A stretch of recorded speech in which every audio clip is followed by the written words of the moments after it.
మీ business ఏదైనా మీ ఊర్లో promotion చేయాలంటే అది సుమన్ టీవీతోనే సాధ్యం. ఇప్పుడే సంప్రదించండి.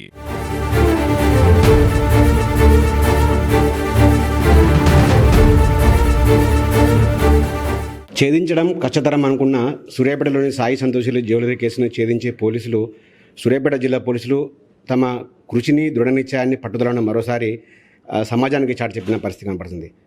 మొత్తంగా రాష్ట్రాలు కాదు దేశాలు నుంచి వచ్చిన దుండగులు ఇక్కడ చోరీ సొత్తుకెళ్ళి యథేచ్ఛగా రాష్ట్రాలు దాటిపోయి దేశాలు కూడా పారిపోయిన కూడా వాళ్ళని ఎట్టి పరిస్థితులు కూడా వదలకుండా పట్టుకొని మరోసారి సూర్యాపేట పోలీస్ పవర్ను సమాజానికి చాటి చెప్పిన పరిస్థితి. ప్రస్తుతం అసలు ఈ కేసును ఎలాంటి సవాళ్ళు ఎదుర్కొన్నారు, అసలు ఎటువంటి వ్యూహాలు అనుభవించారు ఈ కేసులో నేరస్తులను పట్టుకోవడానికి.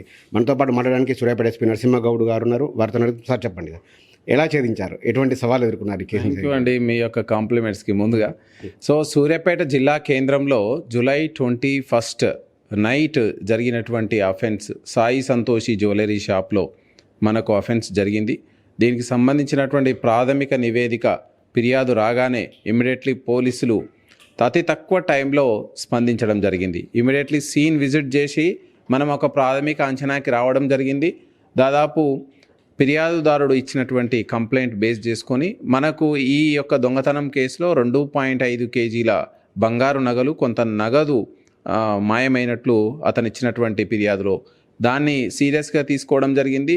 ప్రాథమికంగా పోలీసులు ఆ నేరస్తులు వచ్చినటువంటి ఎంట్రీ అండ్ ఎగ్జిట్ ట్రాక్ చేసుకుంటూ వెళ్ళిన క్రమంలో ఈ కేసులో 5 నేరస్తులు ప్రత్యక్షంగా బ్యాక్ సైడ్ నుంచి ఎంట్రీ అయ్యి గోడను పగలగొట్టుకొని గోడకు రంధ్రం చేసుకొని బ్యాక్ సైడ్ నుంచి షాపులోకి ఎంట్రీ అయ్యి షాపులో ఉన్నటువంటి ఇంపార్టెంట్ వస్తువులు పెట్టే ఏదైతే షట్టర్ ఉందో దాన్ని గ్యాస్ కట్టర్లతోటి మంచి ప్రిపేర్డ్ అయ్యి గ్యాస్ కట్టర్లు గ్యాస్ సిలిండర్లు తీసుకొని వచ్చి ఈ అఫెన్స్ చేసి వాళ్ళు పారిపోయినట్టుగా మనకు వచ్చింది. దీన్ని ఇమ్మీడియట్లీ మనం ఈ కేసును చాలా జిల్లా యంత్రాంగం, పోలీసు యంత్రాంగం, సూర్యాపేట పోలీస్ చాలామంది అనుకున్నారు ఈ కేసులో ఇది వేరే రాష్ట్రాలకు చెందిన మూట, అంత ఈజీగా పట్టుకోలేరని. బట్ మనం చాలా సీరియస్గా తీసుకున్నాం. దీని మీద ఒక 6 టీములు స్పెషల్ టీమ్స్ని ఏర్పాటు చేయడం జరిగింది. Suryapet 1 town SHO and CCSCA ఆధ్వర్యంలో సపరేట్ టీమ్స్ని, స్పెషలైజ్డ్ స్కిల్స్ ఉన్న టీమ్స్ని మనం డిప్యూట్ చేయడం జరిగింది. మనం నేరస్తుడు ఏ రాష్ట్రాలకు పారిపోవడానికి అవకాశం ఉంది, వాళ్ళ యొక్క కదలికలను బట్టి, వాళ్ళ యొక్క వేష భాషను బట్టి మనం ఈ రాష్ట్రాల వాళ్ళు అయి ఉండొచ్చని ప్రాథమిక అంచనా వేసుకొని వాళ్ళు ఏ విధంగా ఎగ్జిట్ కావడానికి అవకాశం ఉంది, తప్పించుకొని పారిపోవడానికి అవకాశం ఉంది, వాళ్ళు బై రోడ్ వేనా బై ఎయిర్లో వెళ్తారా అనేటువంటిది మనం నిర్ధారించుకొని మనం వాళ్ళకంటే ముందే ఆ నేరస్తుడు ఈ ఏరియాకి రావడానికి అవకాశం ఉంది అని అనుకున్నటువంటి ఏరియాస్కి రీచ్ అయినాం. ఆ రీచ్ అయిన క్రమంలో మనకి ఇందులో మొత్తం ప్రత్యక్షంగా 5 నేరస్తులు, పరోక్షంగా 2 నేరస్తులు పార్టిసిపేట్ అయినట్టు, మొత్తం 7 నేరస్తులు పార్టిసిపేట్ అయినట్టు మనకి ఇన్వెస్టిగేషన్లో తెలిసింది. అందులో A7 మేకల యశోదని మనం అరెస్ట్ చేసినాం. ఆమె కస్టడీ నుంచి 14 తులాల బంగారాన్ని మనం రికవరీ చేయడం జరిగింది. తదుపరి మనం ఈ కేసులో ఉన్నటువంటి మెయిన్ అక్యూజులు 5 అక్యూజుల్లో A4గా ఉన్నటువంటి మాలిక్, అతన్ని అరెస్ట్ చేయడం జరిగింది. అతని ఆధీనంలో 554 గ్రాముల బంగారాన్ని స్వాధీనం చేసుకున్నాం. అతన్ని న్యాయస్థానానికి అప్పగించి ఇప్పుడు ప్రస్తుతం జైల్లో కటకటాలు లెక్క పెడుతున్నాడు. అదేవిధంగా 26వ తారీఖు నాడు పశ్చిమ బెంగాల్ రాష్ట్రంలో మాల్దా జిల్లా ఏరియాలో మనకు వచ్చినటువంటి ఇన్ఫర్మేషన్ ప్రకారం స్పెషల్ టీం ఈ రోజు అరెస్ట్ చేసిన A5 జసీముద్దీన్ని అరెస్ట్ చేయడం జరిగింది.